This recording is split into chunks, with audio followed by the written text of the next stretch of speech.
So my name's Ted Dodd, and I'm on the program staff here at the Center for Christian Studies, and which is a teaching role. And this morning we were having a staff meeting, and Charlotte confessed to us that she wasn't used to being the center of the attention. And maybe that had a little bit of anxiety attached to it. But she did say that she was just going to luxuriate in which I think is a perfect response to what gift she's been to us here at the Center for Christian Studies. I don't think it's inappropriate to say that when Charlotte came, we were in a bit of crisis.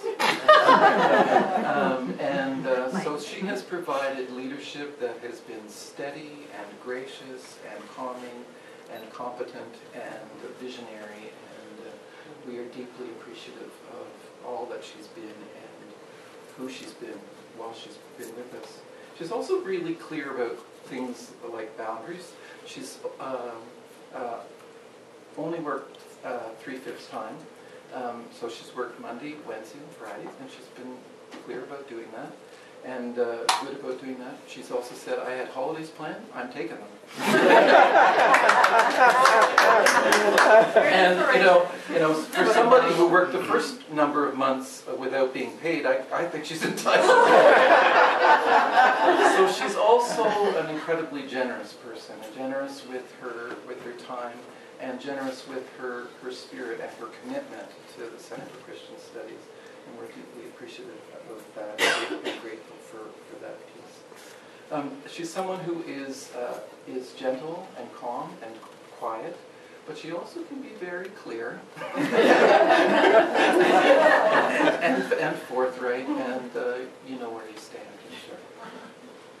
So the process that we're going to, Charlotte's going to say a few words, and then Anne's going to say a few words, my colleague Anne on the program staff, and we'll enjoy the afternoon and extending the hand of thank you to Charlotte. Well, I said I had to write out what I want to say because I want to say it. I want to say what I want to say, and I don't want to not say something. That's the kind of person I am. The mission of the Center for Christian Studies is to educate women and men for ministry that will transform the church and the world towards wholeness, justice, and compassion. We believe in an educational process that leads to personal and social transformation, recognizes and fosters lifelong learning, values diversity and inclusion, nurtures relationships through acceptance and challenge, integrates heart, soul, and mind, and engages both action and reflection. I've been part of this mission for many years, graduating from the Center for Christian Studies in 1972, and being involved in educational ministries of the church ever since that in a variety of ways.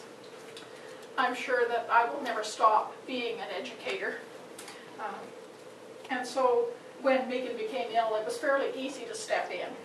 I was involved as a volunteer here, and excuse me, I knew many of the needs of the Center for Christian Studies. And so for the last year and a half, I've been engaged even more fully in that mission to educate women and men for ministry that will transform the church and the world towards wholeness, justice, and compassion. Much of my work has been administrative, and that too is part of education, of enabling the organization to function effectively in financial matters in relation to the Anglican and United Churches, working with the constituency, and supporting the staff. The CCS does have a wonderful staff.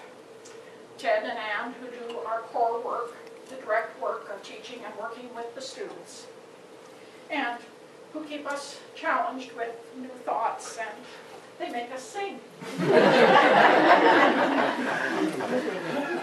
Scott does much of the behind-the-scenes organizing work for the program and manages the website, takes pictures, and does other assorted things.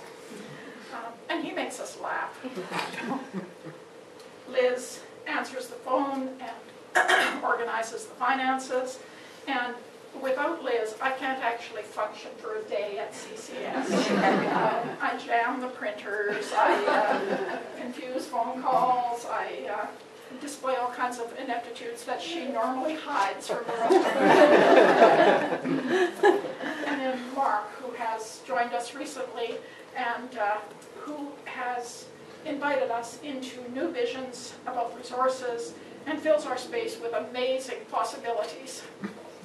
So thank you to all of the staff for your hard work. Everyone works very diligently in this institution. And thanks to all of you who have gathered today to celebrate the work of the Center for Christian Studies and my part in that. Each of you has offered many gifts over the time that I've been working here.